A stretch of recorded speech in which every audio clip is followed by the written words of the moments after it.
Bonjour tout le monde.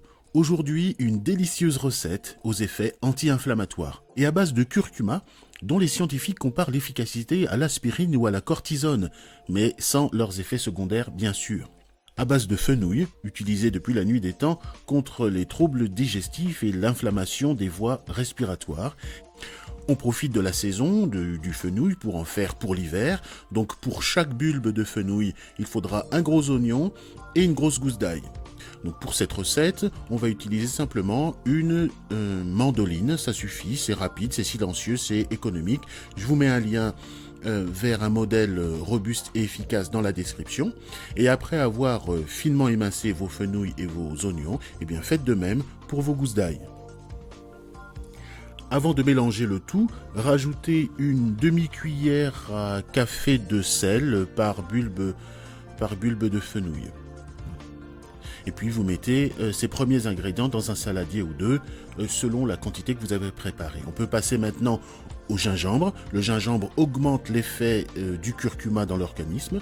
Donc on va faire un gros doigt de gingembre par bulbe de fenouil. C'est parfait. On émince avec une mandoline toujours, on divise à part égale dans chaque saladier. Et puis on va laisser le sel agir sur les ingrédients, le temps de préparer la sauce au curcuma dont les ingrédients s'affichent à l'écran. Je vous laisse faire pause pour les noter. Une cuillère à soupe de curcuma pour chaque bulbe et une cuillère à soupe d'huile pour chaque bulbe. Ici, je vais mettre donc 6 de chaque. On mélange. Alors, souvenez-vous que le curcuma est liposoluble, c'est-à-dire que ses principes actifs vont devenir biodisponibles ou facilement absorbables par l'organisme lorsque il est dissous dans l'huile et non dans l'eau. La pipérine du poivre noir rend la curcumine des centaines de fois plus active, plus réactive. Une cuillère à café par bulbe suffit. Autant pour son goût, sa texture et sa valeur prébiotique, on va rajouter une cuillère à soupe de miel par bulbe de fenouil. Voilà, et on mélange le tout pour faire une sauce bien épaisse et homogène avant de faire le mélange avec le fenouil, le gingembre, l'ail et les oignons.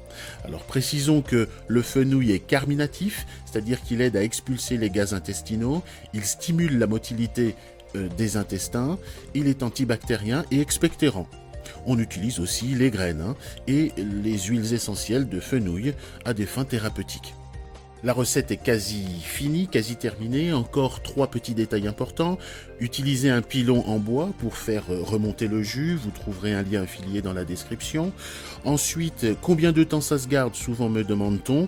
Eh bien, livre à bout de faire une fermentation courte. Moi, je les consomme lorsque la fermentation est stabilisée, c'est-à-dire après 12 semaines.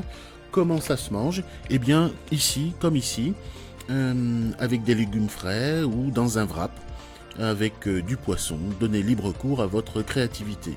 Si vous souhaitez apprendre à utiliser les probiotiques naturels pour protéger et maintenir votre santé, eh bien venez assister à l'un de nos ateliers lactofermentation en ligne. Les réservations sont sur viesimpleetsaine.com. Bonne lactofermentation et à bientôt.